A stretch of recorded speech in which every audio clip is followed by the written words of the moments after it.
Bradesco Esportes FM apresenta O Negócio é Esporte, um bate-papo sobre o marketing esportivo, com Sérgio Carvalho e Alexandre Caralta.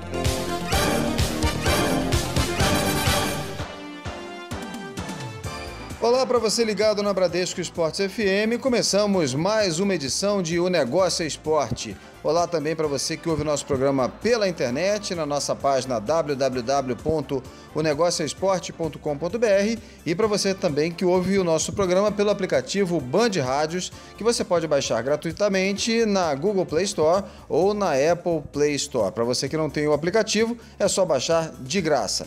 E um olá também para quem está sempre comigo aqui na apresentação do programa, o também jornalista Alexandre Caralta. Oi, Caralta. E aí, Sérgio, tudo bem? Olha, nas últimas semanas não se fala noutra coisa no meio esportivo senão de dinheiro. Ou melhor, dos rios de dinheiro sujo que inundaram a cúpula do futebol. Mas a integridade econômica do mundo da bola tem outras ameaças, além dos esquemas de propina. Grande parte dos clubes, dirigentes e jogadores brasileiros ainda mostram uma educação financeira deficiente, o que castiga carreiras e investimentos. E como todos sabem, né, Carol, uma carreira esportiva é curta e não raramente cercada aí de oscilações e incertezas. Muitos jogadores não decolam, se deslumbram com saltos de rendimentos, acabam gastando mal, contraindo muitas dívidas e prejudicando a vida pessoal e profissional. Outros, tantos aí, não programam as finanças para a aposentadoria dos gramados, que chega cedo, né, já ali aos 30 e poucos anos. Isso sem contar com aqueles acidentes de percurso, como o caso, por exemplo, da suspensão aplicada pela FIFA ao atacante Jobson do Botafogo. Já se avançou muito na preparação técnica, física, psicológica, mas a preparação financeira ainda está na segundona. O diagnóstico é do nosso convidado de hoje, o jornalista e escritor Alexandre Campos, titular da Academia Brasileira de Ciências Econômicas, Políticas e Sociais. Autor do livro Faça as Pazes com o Dinheiro, que chega ao mercado no segundo semestre, Alex vai apontar aqui justamente alguns caminhos para clubes e jogadores andarem em paz com as finanças. E na caixinha de surpresas de hoje, a gente lembra um comercial da Gatorade, de 2013, que mostra justamente a importância da preparação de um atleta, não só dentro, mas também fora dos gramados e das quadras. E antes da gente começar o papo com o Alex Campos, vamos a um rápido giro com as notícias do marketing esportivo. Golaços da semana, os negócios no mundo esportivo. A arrancada do Palmeiras para roubar a liderança do Internacional no ranking de sócios torcedores deu uma esfriada. O único time brasileiro restante na Libertadores, o Inter, segue com cerca de 136 mil fãs. Já o Verdão foi ultrapassado pelo Corinthians, que soma 110 mil sócios. De acordo com o índice do Movimento por um Futebol Melhor, o Alviverde perdeu mais de 10 mil associados no plano de fidelidade. Rivais no gramado, Atlético Paranaense e Curitiba dividem o mesmo táxi. Com o patrocínio do 99 Táxis até o fim do Campeonato Paranaense do próximo ano, os clubes reforçam as dobradinhas do campo dos negócios. Cruzeiro, Botafogo, Santos, Corinthians, Bahia, Ceará, Santa Cruz, Sport e Náutico também fecharam com o aplicativo para chamada de táxis. De olho nos avanços de recursos tecnológicos no mercado esportivo, o Barcelona aposta na parceria com a Oppo. O acordo com a multinacional de eletrônicos vai se desdobrar em ativações durante as partidas, atividades especiais para fãs e ainda campanhas de televisão. Se até Fidel Castro deixou o poder, quem garantiria um fornecedor de material esportivo a se perpetuar no Comitê Olímpico Cubano? Depois de quase 50 anos de vínculo, a Adidas perdeu o posto para a Puma. A estreia da nova marca nos uniformes cubanos está marcada para os Jogos Pan-Americanos de Toronto no próximo mês. A Puma aproveitou a deixa e estendeu os acordos que já tinha com as seleções de boxe e de vôlei daquele país. Com uma longa estrada na cobertura econômica, Alex Campos trabalhou em veículos como as rádios Globo e CBN e os jornais O Globo, JB e O Dia. Em 2003, conquistou o prêmio CNH Capital de Excelência em Jornalismo Econômico. Desde 2010, faz uma coluna diária de economia na rádio JB-FM do Rio de Janeiro. Alex também é titular da Cátedra 184 da Academia Brasileira de Ciências Econômicas, Políticas e Sociais e finaliza o livro Faça as Pazes com o Dinheiro, com dicas sobre educação financeira e que chega ao mercado no segundo semestre deste ano. Alex Campos, é um prazer receber você aqui em mais uma edição de O Negócio Esporte. Ô Sérgio, salve, é um prazer. Salve Sérgio, salve Alexandre, salve ouvintes. É um prazer meu estar aqui com vocês. Maravilha. Muito bem, Alex, se eu começar perguntando aqui a sua opinião de especialista em finanças sobre o drama do Parma. Não bastasse o rebaixamento no campeonato italiano, o clube tradicional ele pode ser extinto caso não encontre um comprador para quitar as dívidas aí que chegam a alguma coisa em torno de 74 milhões de euros. Como evitar esse drama, como evitar esse risco? Bom, o drama do Parma é um drama causado pelo ambiente de negócios do Parma. Aquele ambiente de negócios que você tem na Itália, no mercado esportivo, no mercado financeiro, no mercado econômico, ele é um ambiente de negócios mais sério e mais severo. Repara que essa dívida do Parma, ela em tese, ela é o tamanho de dívida de muitos times brasileiros, mas que encontram aqui, esses times brasileiros, um ambiente de negócios muito mais relaxado, muito mais, vamos dizer, paternalista, muito mais protecionista, que impede que o clube chegue a esse ponto que chegou o Parma. É claro, se aqui imperassem, vigorassem para o mundo do futebol regras que valem para as empresas e até para a pessoa física mesmo, ou seja, não se gastar mais do que se arrecada. Tinha muito clube no Serasa. Tinha muito clube no Serasa. E aí eu vou emendar aqui já uma debate pronto, né? Saber, porque a gente tem aí há mais de 2 anos até no Congresso, tramita, né, um projeto de lei que já recebeu vários nomes, né, e foi aprovado recentemente, no início do ano, que condiciona o parcelamento das dívidas de milionários dos principais clubes brasileiros de futebol a obrigações como transparências nas contas, responsabilidade fiscal, fair play financeiro. Eu te pergunto, você acha que isso implantado é suficiente para acabar com esse mundo da fantasia e os clubes se enquadrarem efetivamente num regime profissional ou ainda ficam faltando algumas medidas? Olha, eu acho que isso é interessante para poder começar a obrigar os clubes a encaixar os clubes num ambiente mais responsável, mais maduro de negócio. E isso é um caminho sem volta. Todos esses esforços que você citou, eles vão levar o mercado do negócio do negócio esporte, em particular o futebol, para esse ambiente mais sério, mais de responsabilidade. Porque a mentalidade, que é o nome que você não falou, da empresa SA, essa mentalidade me parece estar começando a contagiar alguns executivos do futebol, que a gente chama de maneira pejorativa até pouco tempo atrás de cartolas. Eu acho que hoje nós já temos executivos de futebol que rejeitam essa imagem de cartola e estão buscando a imagem de executivos de empresas, como você disse, dos managers, CEOs, managers, enfim, executivos com atuação, gerenciamento, gestão de responsabilidade. A gente observa vários avanços nesse sentido, né? Sabe que o caminho ainda é longo, a distância ainda é longa, tanto que muitos defendem um tempo maior de adaptação, os clubes, a essas novas exigências, né? O que você acha disso? Você acha que tem que dar um tempo maior mesmo, senão vai ter aqui uma série de parmas no futebol brasileiro? Ou você acha que não, tem que ser logo implantado e vamos? Olha, Alexandre, do meu ponto de vista, da minha visão de negócio, eu acho que os clubes têm que se ajustar, independente de um prazo oficial, independente de uma meta oficial, eles têm que buscar o mais rápido possível, essa profissionalização, essa mentalidade, esse comportamento, essa gestão de empresa, de negócio, empresa SA. Eles têm que fazer isso, independente do prazo que o governo der, que o Ministério do Esporte der, enfim, não importa. Isso precisa acontecer rápido, porque, na verdade, nós já estamos muito atrasados desse estágio. Nós já estamos num estágio muito atrasado para isso. Eu estava vendo, e vocês devem ter visto certamente, o ranking que foi publicado recentemente, das empresas com maiores sócios, dos times com maiores sócios torcedores, né? E fiquei surpreso com o Internacional em 6º lugar. O Internacional está numa posição... O Inter é um caso bem significativo. Esse líder né? mundial é o Benfica. O Benfica tem aproximadamente 4% do volume de torcedores são pagantes efetivos, né? E o Internacional é líder já há algum tempo aqui no país. O Palmeiras cresceu muito aí, desde a inauguração do estádio no ano passado, e mais recentemente com os investimentos aí do clube, ele conseguiu dar uma guinada forte, mas a gente sabe que outros clubes, por exemplo, como o Flamengo, que tem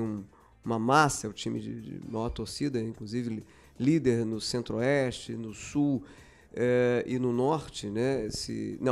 No Norte, no Centro-Oeste e no Nordeste. O Flamengo no Sudeste perde para o Corinthians em termos de popularidade, e no Sul também ele não é hegemônico.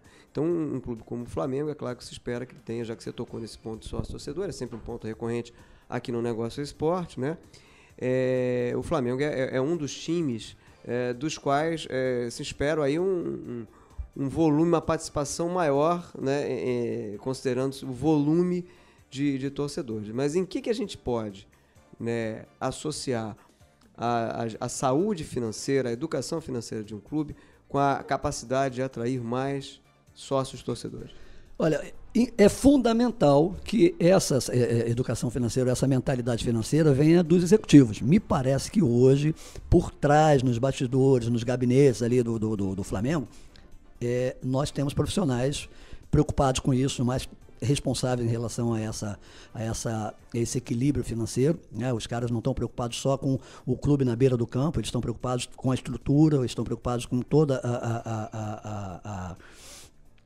o equilíbrio do negócio. Só para situar o ouvinte, o Flamengo teve, no ano passado, foi o clube que mais faturou, se eu não me engano, 357 milhões de reais, mas é claro que as dívidas e alguns problemas ainda de ordem financeira fazem com que ainda não seja a hora de soltar os rojões, né? Mas eu te pergunto, né? Faturamento é um lado, né? Mas o outro lado, em termos de contenção de custos, de responsabilidade, na sua opinião, qual é o principal de especialista aí em finanças e tal? Qual é o principal dever de casa? O que falta aí na maior parte dos clubes do nosso futebol para que eles, independentemente de lei, se tornem as suas finanças superavitárias e sustentáveis? Bom, eu acho que, pegando ainda o exemplo do Flamengo, é importante que o clube tenha uma estratégia para transformar essa popularidade, que é indiscutível, em merchandising, em marketing, em negócios, em lucratividade, em rentabilidade. Não é possível que o Flamengo, com esse faturamento que você citou, mas com todos os problemas de endividamento, tenha no ranking dos sócios torcedores, por exemplo, só 53 ou 54 mil torcedores. E o Internacional, com todo respeito pelo Internacional, é um clube igualmente grandioso como o Flamengo, mas que não tem a torcida... No mercado menor, né? No mercado menor, que não tem a torcida nacional, talvez mundial, que é o Flamengo, ter 130 mil. Ou seja, o Internacional está fazendo nessa linha, que é o ponto de partida do que você me perguntou, o ponto de partida para você chegar num ambiente de equilíbrio financeiro, é você transformar a popularidade que você tem, você transformar o seu principal capital, que é o torcedor, em rentabilidade. O Carota, aliás, eu fico impressionado com a memória do Carota, que ele consegue lembrar esses números aí com uma rapidez, ele saca ali, o HD dele está muito melhor do que o meu, por exemplo, que já está fragmentado já há muito tempo, né? Mas a gente falou aqui de 2 elementos que eu acho que fazem parte de um conjunto de 3 peças bastante importantes para o negócio futebol, né? O negócio esporte de um modo geral, sem querer fazer o trocadilho aqui com o nome do programa, mas para o negócio do futebol, que começamos a falar do Parma, falamos do torcedor, do sócio-torcedor, e falta um protagonista aí, né, nessa triangulação aí, que fecha esse tripé, que é o atleta. E foi por isso que a gente convidou você também aqui, já que você está aí finalizando um livro, né, que vai ser lançado em breve. A gente pode anunciar o título já do livro? Pode. Que é o Faça as Pazes com o Dinheiro, que é uma... Aliás, um nome muito bacana. Muito bacana, muito bacana. Parabéns. E aí a gente começa a pensar que se os clubes não estão preparados, o torcedor, por sua vez, também ali e o atleta, hein, Alex? Quer dizer, a gente tem grandes nomes do futebol, o maior de todos aí, o Rei Pelé. Esse eu imagino que financeiramente fez o dever de casa, fez a poupança lá, o dever de casa. Mas e esse personagem desse tripé, o atleta, o que falta o que falta para o atleta se preparar do ponto de vista do negócio, da profissão? Pô, Alexandre, o Sérgio, a pergunta é ótima pelo seguinte, nós estamos falando há muito tempo, e eu acho que, como eu citei aqui, está começando a haver uma mentalidade positiva no sentido de transformar os clubes em clube empresa, o Flamengo S.A., Fluminense S.A., Internacional S.A., isso é muito bom. Já temos em São Paulo o Red Bull, que é um time montado por uma empresa. Exatamente. Nós vamos chegar agora, depois dessa fase de consolidação do clube empresa, nós vamos entrar na era do atleta empresa, do atleta S.A., né? O atleta S.A., ele é um profissional, ele vai ser um profissional que ele vai ter que ser preparado desde as divisões de base, não só para chutar a bola, como para cuidar dos negócios dele. Você citou o Pelé, e eu citaria também, um pouquinho fora do futebol, mas ainda com uma carreira parecida, que é uma carreira curta, a Gisele Bündchen. Né? Qual a diferença do Pelé, da Gisele Bündchen e da maioria dos jogadores ou das modelos desses dois mercados? A diferença é a preparação. Porque do ponto de vista de carreira, são bastante próximos. É uma carreira curta que acaba com uma idade ainda muito jovem, ali em torno de 35 anos, já não dá muito mais, né? 40 anos é exceção até.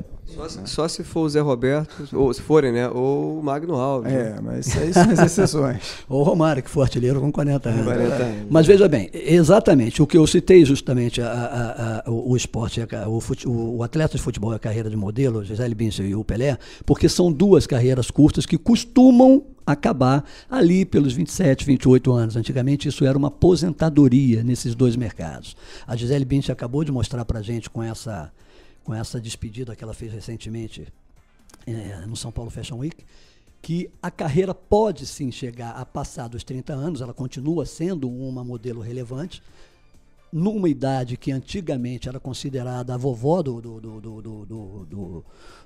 da moda, e o Pelé mostrou que um jogador de futebol, um atleta, pode sim ter vida depois do campo.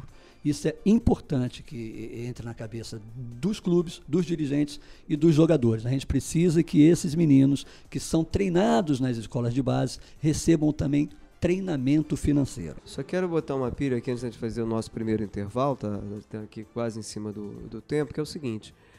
Essa relação, né, visceral em que uma marca esportiva, um clube no caso, seja ele de basquete ou de futebol, ele tem ali um jogador que se torna um embaixador daquela marca e os dois acabam tendo uma relação ganha-ganha. Isso em alguns ambientes, como o futebol, é difícil, porque o rodízio hoje de jogadores, a movimentação, melhor dizendo, é muito intensa. Então, como se diz, você acabou de citar aí o caso do Kennedy, que é uma jovem, uma revelação aí do Fluminense, e aí sempre quando há esses casos, há também muita especulação sobre venda. O que em grande parte das vezes acaba se consumando, ou seja, não estou dizendo que isso vai acontecer. Então, até por essa circunstância, perde-se, né, a referência, perde-se a raiz, né, o jogador tem que, você sabe muito bem disso, muito melhor do que eu, tem que ir ao encontro da sua independência financeira.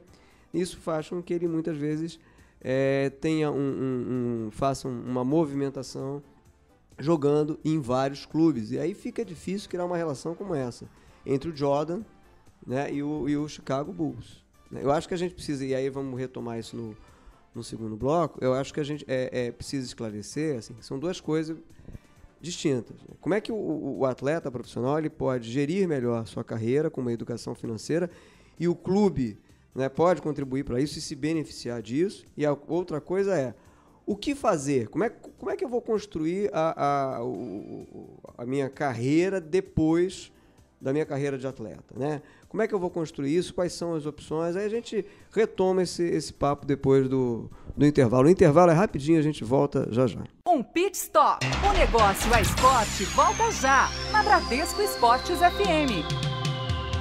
Na Bradesco Esportes FM, o negócio é esporte. Com Sérgio Carvalho e Alexandre Caralta. Estamos de volta pela Bradesco Esportes FM com o Negócio é Esporte. Eu lembro que você pode ouvir o nosso bate-papo, essa nossa entrevista na íntegra, acessando o nosso site www.onegocioesporte.com.br. Essa semana a gente conversa com o jornalista especializado em economia e finanças pessoais, o Alex Campos. Eu lembro também que você pode seguir o nosso perfil no Twitter e também curtir a nossa fanpage no Facebook. Antes da gente retomar o papo com o Alex Campos, vamos a um rápido giro com as notícias do marketing esportivo. Circuito dos Negócios. Não perca o que vem por aí no marketing esportivo. Escândalos à parte, a FIFA, a Fundação Getúlio Vargas e o Centro Internacional de Estudos do Esporte dividem o curso de Marketing e Direito no Esporte. Separadas em 6 módulos, as aulas vão começar no dia 25 do próximo mês. Representantes da FIFA confirmaram a participação em todos os módulos. O Futebol Society abre a 30ª edição dos Jogos Publicitários no dia 19 de julho no Playball Pompeia, em São Paulo.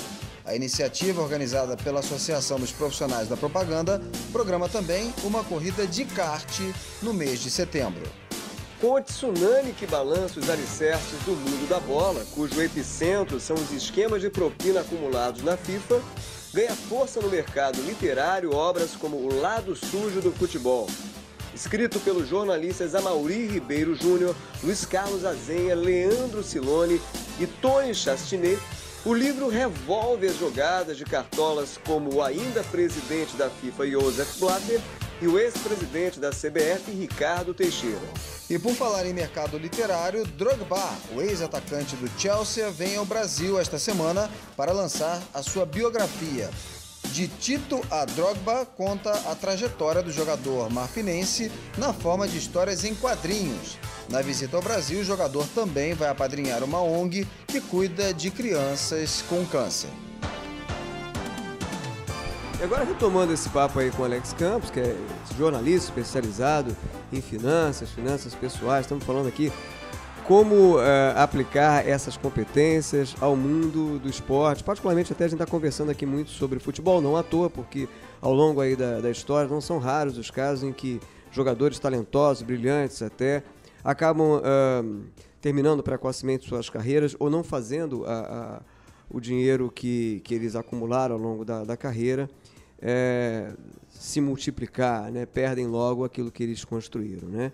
E a gente está falando aqui que depois o Alex, né, usou essa comparação, depois de os clubes já se encaminharem para um modelo mais profissional, para valorizar a gestão, é isso pelo menos que a gente está percebendo. Assim como os clubes estão caminhando para se tornarem clubes empresas, né? Os atletas, como o Alex disse, vão se tornar atleta SA, né? SA, né? O que, de certa forma, ali contribui também para que o clube tenha um sucesso financeiro maior, né? Porque esse jogador ele acaba rendendo mais, essa consciência acaba se convertendo em benefício. E aí eu tinha ponderado para a gente fazer aqui uma distinção. Primeiro, carreira de atleta, né?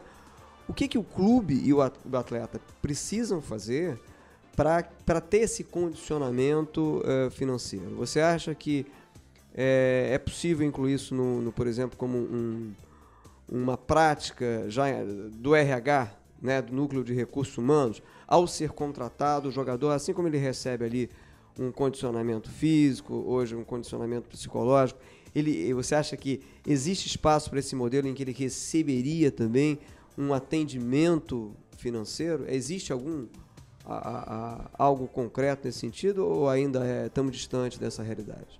Não, realmente não existe. A ideia é que vem aí uma geração de clube-empresa e essa geração de clube-empresa vai ter que passar a se preocupar em criar uma geração de atleta SA. Esses atletas SA, eles precisam ser treinados, essa é a ideia fundamental, treinados para também serem cidadãos. Esses meninos, eles são vistos pelo clube ainda hoje como zagueiro, eles são vistos pelo clube como lateral direito, eles são vistos pelo clube como centroavante, eles não são vistos pelo clube como cidadãos. Esses meninos precisam ser treinados, o futebol é uma porta de entrada para um mundo de cidadania, mas quando o jogador chega lá, ele só é cidadão se ele tiver sucesso. Os clubes precisam preparar esses meninos para que eles continuem sendo cidadãos depois do final da carreira ou quando, caso aconteça, usando a expressão do René, técnico do Botafogo, uma sentença de morte, como aconteceu recentemente com o menino Jobson do Botafogo. Fala um pouquinho então desse caso do Jobson. Eu sei que você está querendo comentar, porque você acha emblemático. Por quê, Alex? Pois é, o caso do Jobson ele é emblemático porque, como você falou, como fazer isso se o jogador troca um clube muito cedo para outro clube e aí ele vai para um outro clube que não tem a mesma estrutura? Bom, a ideia é que todos os clubes tenham essa mentalidade, que todos os clubes tenham essa gestão. E aí não importa se o Jobson vai sair do Botafogo e vai para o Atlético Mineiro, como ele fez, não importa se o Jobson vai sair do Atlético Mineiro e vai para o Al-Ittihad, como ele fez, se ele vai sair do Al-Ittihad e voltar para o Botafogo, não importa. O importante é que o Jobson, fazendo todas essas transferências, fazendo todas essas mudanças, ele, em algum momento, ele tenha sido preparado para a vida de jogador de futebol cheio de dinheiro.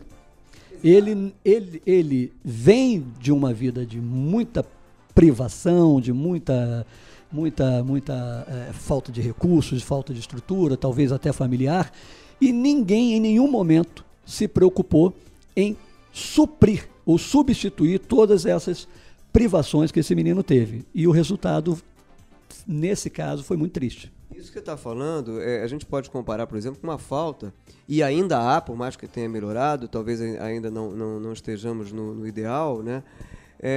Da assistência social, a assistência psicológica, porque às vezes não é raro, né, é comum o clube grande investir num jogador da periferia, né, onde há menos estrutura de uma forma geral, onde há mais carência, é o que mais acontece, né, é um investimento. E aí o jogador chega lá como uma promessa, um talento, sabe jogar bola, né, mas ele não se desenvolve muitas vezes porque não consegue se adaptar, e não consegue se adaptar muitas vezes porque não há, né, uma estrutura, uma assistência preparada.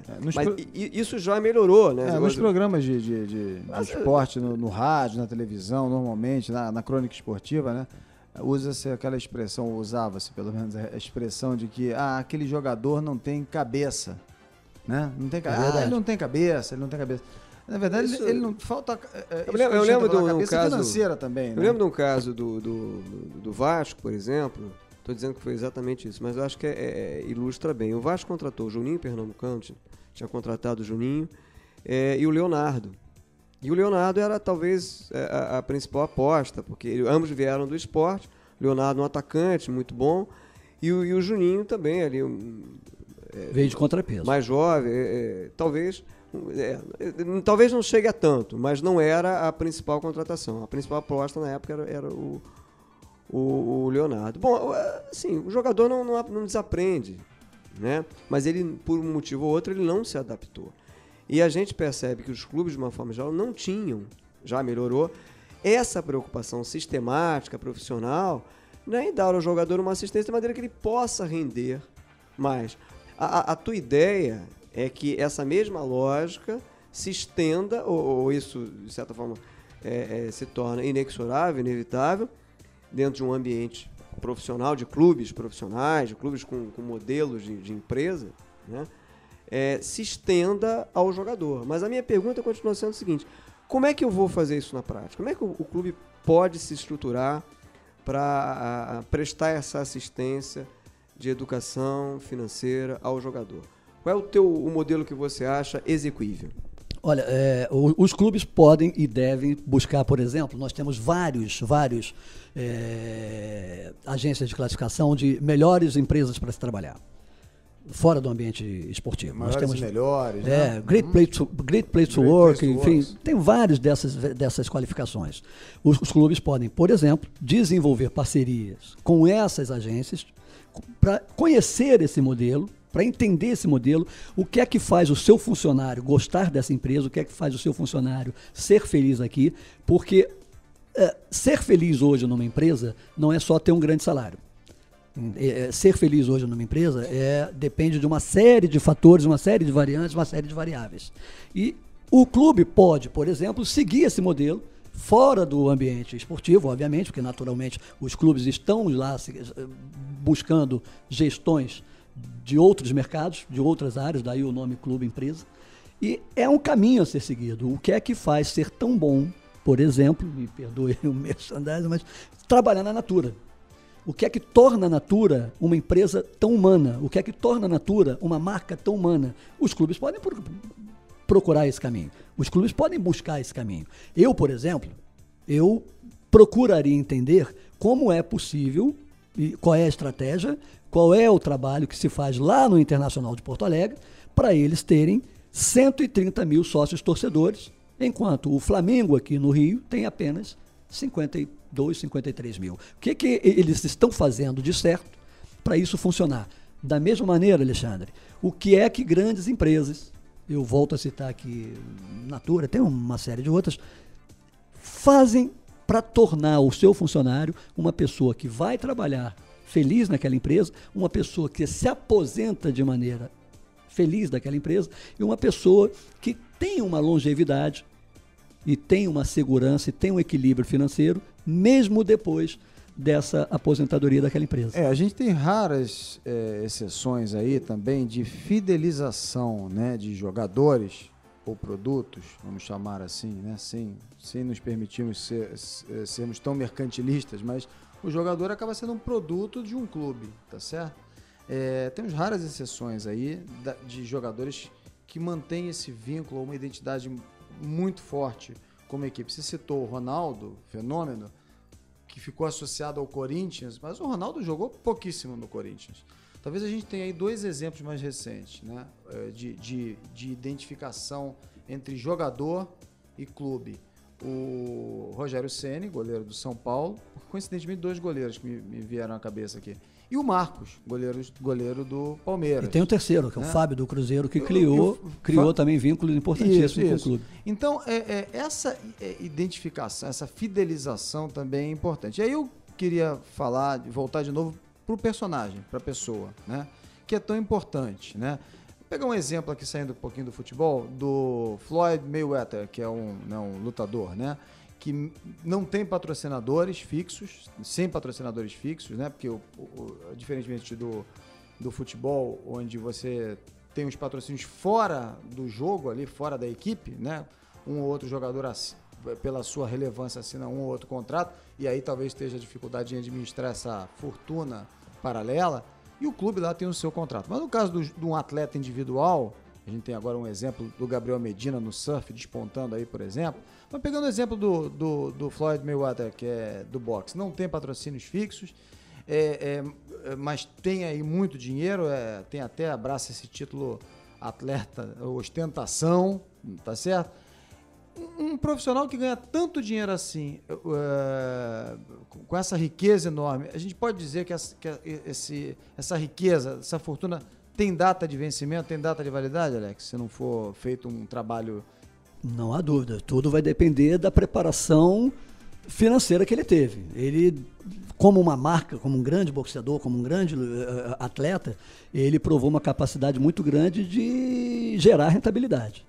Agora, é importante que, enquanto ele gerou rentabilidade, acabou de fazer uma luta fantástica agora com o Pacquiao, ele tenha aprendido a preservar ou a multiplicar essa rentabilidade. Porque em algum momento, essa capacidade dele de derrubar pessoas dentro do ringue, ela vai acabar, como acaba para todo mundo. Como a capacidade do Cristiano Ronaldo de dar aquelas arrancadas de 60, 70 quilômetros vai acabar. Já está acabando. Então, em algum momento, o grande capital dele, que é o talento, ele vai diminuir por questões físicas, por questões de longevidade, enfim, não importa. É isso que eu quero insistir sobre a urgência e a necessidade que os atletas e os clubes tenham em mente. É preciso gerar uma vida além da prática do esporte, é preciso gerar uma vida além da carreira. E isso tem que ser feito, a meu ver, no caso do futebol, em parceria. O clube precisa atender e precisa preparar esses meninos. Então, eu gosto de usar essa expressão. Além de um treinador de futebol, além de um treinador de divisão de base, esses meninos precisam de um treinador financeiro. Os clubes precisam estar atentos para isso. Essa semana a gente conversa aqui no Negócio é Esporte com o jornalista especializado em economia e finanças pessoais, Alex Campos. A gente faz agora um rápido intervalo e daqui a pouquinho a gente está de volta aqui pela Bradesco Esportes FM com o Negócio é Esporte. Até já. Um pit stop. O Negócio é Esporte volta já na Bradesco Esportes FM. Na Bradesco Esportes FM, o Negócio é Esporte, com Sérgio Carvalho e Alexandre Caralta. De volta pela Bradesco Esportes FM com o Negócio é Esporte. Eu lembro que você pode ouvir o nosso programa também acessando a nossa página na internet. O nosso endereço é o www.onegocioesporte.com.br. Você pode também curtir a nossa fanpage no Facebook e ainda seguir o nosso perfil no Twitter. O nosso perfil é o @onegocioesporte, @onegocioesporte. Esta semana a gente tem como convidado aqui o jornalista especializado em economia e finanças pessoais, o Alex Campos. A gente está conversando aqui sobre educação financeira no esporte, né, e a preocupação que os atletas devem ter em relação a esse tipo de assunto. Alex, muitas vezes o que a gente sente que o clube significa para o atleta é quase que como sendo, em alguns casos é mesmo, porque esses jovens atletas vêm do interior, como se fosse a casa deles, a família deles. Qual é a importância, né, dessa relação do ponto de vista de finanças também, do cuidado da família e como o clube tem que se inserir nesse contexto? Pois é, muito bom, Sérgio. A ideia é essa mesmo. O problema é que o atleta muitas vezes encara o clube como uma extensão da casa dele, mas na verdade hoje o clube é só mais um abrigo. Né? O clube não tem como extensão da casa dele alguém que faça o papel do pai, alguém que faça o papel de um irmão mais velho como bom conselheiro. O clube não tem dentro, nesse ambiente que o atleta só vê hoje como abrigo, um conselheiro, um orientador, né? Orientador, as pessoas que passem para ele, para o atleta, valores que você pode e que você costuma ter em casa. Isso é fundamental. A sua ideia de que o atleta vê o clube como uma segunda família, como uma extensão da casa dele, é verdadeira. Mas o ideal é que o atleta encontre no clube um ambiente que também seja a sua segunda família. Porque muitas vezes, como todos nós aqui, nós passamos mais tempo no trabalho do que em casa. Alex, você falou aí, a gente sempre toma como referência quando fala de dinheiro, esporte, aí futebol, né? O mundo milionário do futebol vem logo à cabeça. E aí as nossas referências acabam sendo aquele jogador ali que ganha muito dinheiro e dinheiro rapidamente, que precisa, portanto, administrar isso, saber lidar primeiro com isso, né? E depois também administrar tecnicamente o dinheiro, que é provavelmente a sua área, né? Mas, por outro lado, a gente não pode esquecer, e você mesmo ressalvou, né, isso, que o mundo do esporte profissional ele é composto também principalmente do atleta que não ganha muito dinheiro, né? Muitas vezes tem dificuldade para se destacar, se deslanchar profissionalmente, e que precisa talvez mais dessa educação financeira. Então a parte de seguridade, né, a parte de segurança, de seguro, ela é um ponto importante dentro dessa preparação, dessa estrutura, né, para gerir melhor a carreira, né? Te pergunto, nesse sentido, em termos de seguro, para evitar que um jogador até que esteja bem, deslanchando e tal, esteja ganhando dinheiro, mas de uma hora para outra acontece um problema, ou físico, ou eventualmente jurídico, e ele é obrigado a abreviar ou a pelo menos ficar sem exercer a profissão durante um tempo, né? que modelos de seguro, de seguridade, você como especialista acredita que seja mais adequados ao ambiente esportivo? Bom, o modelo a gente já tem aí. Nós temos hoje um mercado segurador brasileiro que é um dos maiores do mundo, é um mercado segurador relevante, importante, extremamente profissional, né? E eu acho que não é à toa que eu citei que a SUSEP, que é uma superintendência da área de seguros, está envolvida na Estratégia Nacional de Educação Financeira, né, no ENEF. Esse modelo já existe. O que é necessário, o que é importante, é que o clube se aproxime mais desse modelo, ou esse modelo se aproxime mais dos clubes, no sentido de oferecer essa segurança, essa garantia. Até mesmo para o próprio clube, né? Porque esse tipo de seguro ele é importante sim para o profissional, para o jogador, porque o ganha-pão dele, né? Os recursos dele estão voltados ali em cima da saúde dele, da condição física, ou de poder jogar. Então, se ele tem um acidente ou qualquer coisa nesse sentido, ele para de jogar e para de ganhar, a carreira dele está diretamente envolvida. Mas o clube também, às vezes, tem ali um grande talento, né? Como um artista do casting de um teatro, de uma emissora, de uma companhia de música, por exemplo, né? Perfeito, Sérgio. Repara que normalmente é muito comum a gente ouvir dizer que o fulano não vai jogar porque ele está sem contrato, né? E ele só entra em campo se ele tiver contrato, né? Isso é uma deficiência da relação do clube com o atleta, pela segurança do clube, porque o ideal seria que o clube assinasse contrato com esse atleta, mas também se o atleta viesse a faltar por algum motivo físico, por algum motivo, vamos lá, de doping, o clube também estivesse segurado. O clube também estivesse protegido. Mas é muito comum hoje você só ouvir dizer que o atleta não vai entrar porque ele não está com o contrato assinado. Ou seja, o seguro do atleta é o contrato. Mas o seguro do clube, eu não sei qual é. É importante, você falou muito bem, é importante que o clube também tenha uma mentalidade, uma preocupação seguradora, no sentido de se preservar de possíveis prejuízos com esse atleta. Eu vou dar um exemplo,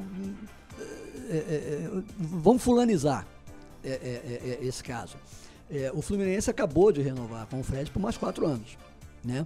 E nós sabemos que o Fred é um jogador que já está num nível físico que não aguenta um ritmo de jogo mais pesado. Vem aí o Campeonato Brasileiro, não sei se ele vai aguentar todas aquelas viagens, esse calendário etc. brasileiro que também não é mole. Esse calendário é massacrante, então eu não sei responder, tá? Isso é uma pergunta, mais uma provocação. O Fluminense está segurado em relação ao contrato do Fred?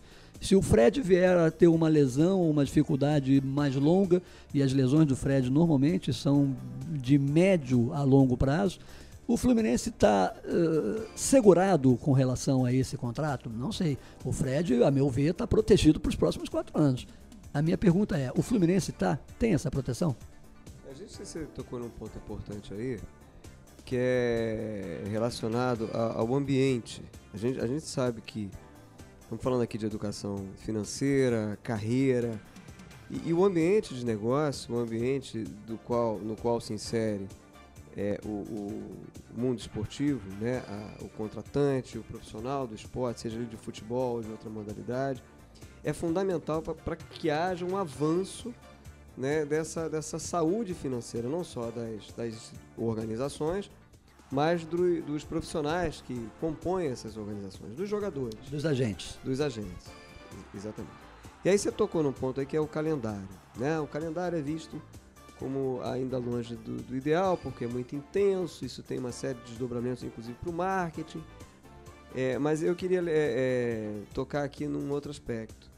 Esse calendário, se por um lado ele é intenso para os principais agentes, como você falou, por outro lado, ele ainda é negligente em relação à maior parte dos clubes, dos profissionais que passam boa parte do ano, estou falando do calendário brasileiro, ociosos. E há algumas forças profissionais que pressionam para que o calendário seja mais inclusivo, que seria bom para os negócios, seria bom para o ambiente de uma forma geral.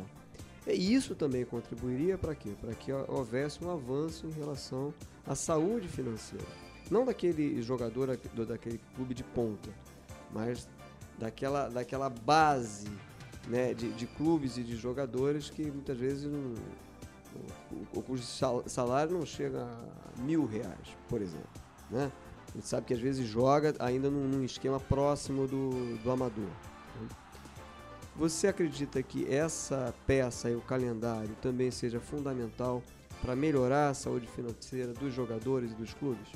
Não há dúvida, mas esse tema do calendário, ele está inserido lá no desafio da formação de uma geração de clube-empresa. Eu imagino que à medida que você tiver clubes mais fortes, mais financeiramente independentes, esses clubes vão poder negociar melhor com as federações ou se impor às federações calendários, campeonatos, fórmulas mais eficientes de competição. Tudo isso vai gerar o outro momento, como eu disse, o momento em que você agora vai ter que se preocupar com literalmente os players do mercado, que são os jogadores, mas você vai começar a ter que se preocupar com as estrelas do negócio.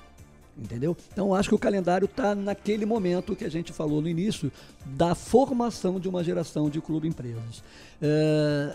Essa geração, uma vez consolidada, o próximo passo é a formação, ou a preparação, ou o cuidado com o atleta SA. O atleta profissionalmente amadurecido, profissionalmente preparado para a carreira e para, insisto, o pós-carreira.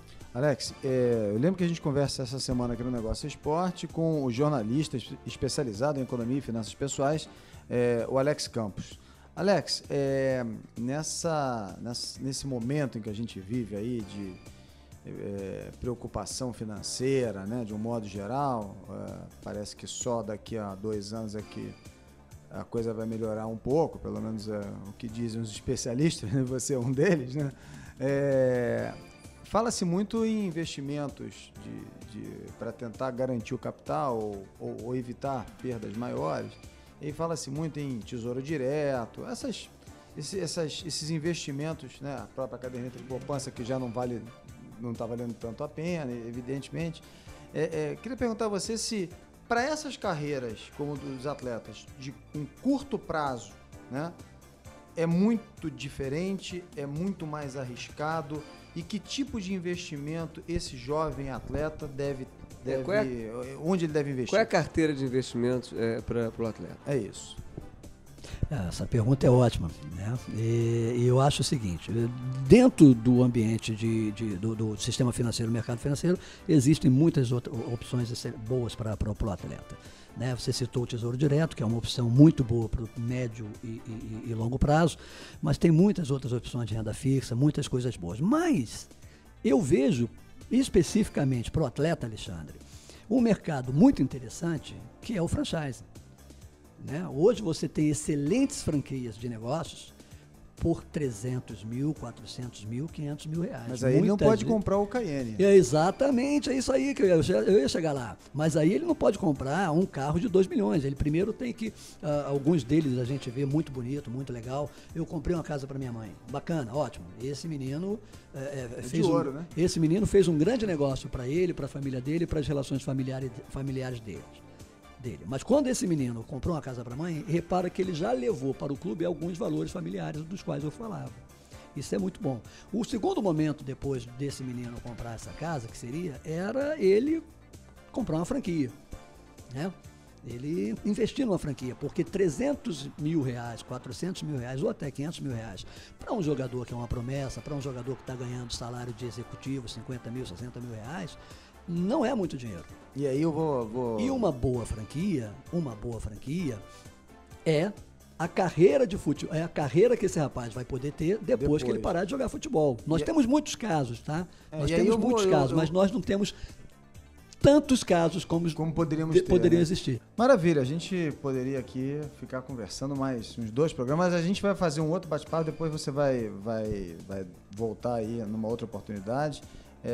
A gente conversou essa semana aqui no Negócio Esporte com o Alex Campos, ele que é jornalista especializado em economia e finanças pessoais, colunista da Rádio JB FM do Rio de Janeiro e titular da Academia Nacional de Economia, e que já em breve vai lançar o livro Faça as Pazes com o Dinheiro. Bem, mas antes da gente encerrar o papo com o Alex, né, com o Alex Campos, vamos ao nosso... Apito Final.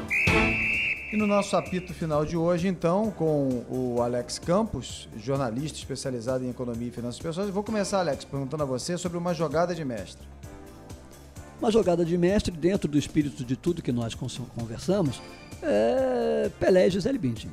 Por quê? Porque o Pelé ensinou, como eu acabei de citar, as novas gerações de futebol que existe uma vida financeira, uma carreira depois da aposentadoria, e a Gisele Bündchen esticou até depois dos 30 anos uma carreira que costuma acabar aos 23, a carreira de modelo, uma modelo com 23 anos, 8, 10 anos atrás era considerada velha, e a Gisele Bündchen está mostrando que é possível você ser uma grande modelo, você ser uma grande referência, você ser uma grande marca, mesmo após os 30 anos. Eu pensei que você fosse falar Pelé e a Xuxa, né? Deixa pra lá. Olha aqui, Alex, e uma bola fora? Eu acho que a bola fora ainda é o atraso do nosso futebol brasileiro, ainda é o atraso da nossa gestão do futebol brasileiro. Tudo isso que nós conversamos aqui, na verdade, já era para ter sido alcançado, né, em nível dos clubes. E o que nós estávamos conversando a respeito da preparação e da orientação e da educação dos jogadores era para ser um debate já atual. Uma zebra, Alex. Vamos lá, uma zebra, o 7-1 da Alemanha no Brasil, naquele jogo tenebroso que quebrou mais de 20 recordes negativos contra o futebol brasileiro. Pra gente fechar, Alex, uma aposta. Uma aposta? Não tenho dúvida, uma aposta de que nós vamos sim alcançar esse nível de excelência no futebol brasileiro, nós vamos sim alcançar esse nível de gestão, nós vamos sim ter, eu citei aqui a Natura, nós vamos sim ter clubes com o nível de excelência da Natura, e nós vamos ter sim atletas, jogadores, profissionais, cidadãos com o nível de excelência que a gente tem em outros mercados. Muito bem, quero agradecer aqui a participação esta semana no Negócio é Esporte do nosso convidado, o jornalista Alex Campos, falando um pouquinho sobre a educação financeira, não só para os clubes, para o esporte, mas também e principalmente para o atleta, para o jogador de futebol. Alex, muito obrigado pela sua participação aqui no Negócio é Esporte. Até uma próxima oportunidade. Obrigado. Obrigado. Faça as pazes com o dinheiro. Obrigado, Sérgio. Obrigado, Alexandre. Faça as pazes com o dinheiro. Vai ser lançado agora no segundo semestre. Certamente eu vou trazer aqui o conhecimento de vocês e dos seus ouvintes. Vai ser um prazer muito grande. Um grande abraço. Muito bem, depois do nosso bate-papo com o jornalista especializado em economia e finanças pessoais, Alex Campos, está na hora então agora da nossa... Caixinha de surpresas. Toda semana, um destaque da história do mercado esportivo. Aí a caixinha de surpresas dessa semana traz uma campanha mundial do Gatorade lançada em 2013. O comercial ilustra um pouco do que a gente falou hoje aqui. Para chegar ao sucesso profissional, não basta o investimento dentro de campo. Vamos ouvir. Os melhores jogadores do mundo ainda nem são conhecidos. Mas eles já estão por aí, ralando, dando tudo de si. Eles sabem que só o talento não é suficiente, que a habilidade não é tudo. E que até os craques precisam de uma força. Os melhores jogadores do mundo ainda estão descobrindo que vencer vem de dentro.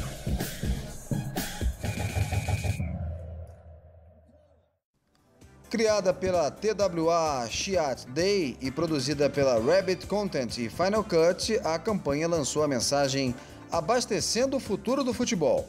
Entre os jovens de 14 a 18 anos que apareceram no comercial está a promessa do Santos, Gabigol. Você pode ver e ouvir esta e outras peças publicitárias marcantes do esporte na nossa página na internet, www.onegocioesporte.com.br. E assim a gente encerra o programa dessa semana, que teve a produção e edição de João Guilherme Lacerda. E eu convido você a acompanhar o Negócio Esporte também no Diário Lance. É isso aí, Carol. A coluna com novidades e análises associadas aos negócios esportivos sai todas as terças-feiras nas páginas do Diário Lance. E aqui na Bradesco Esportes FM a gente volta no próximo domingo, às 8 da manhã e às 10 da noite, com mais um bate-papo sobre o marketing esportivo. Uma ótima semana a todos e até lá! Na Bradesco Esportes FM, o negócio é esporte, com Sérgio Carvalho e Alexandre Caralta.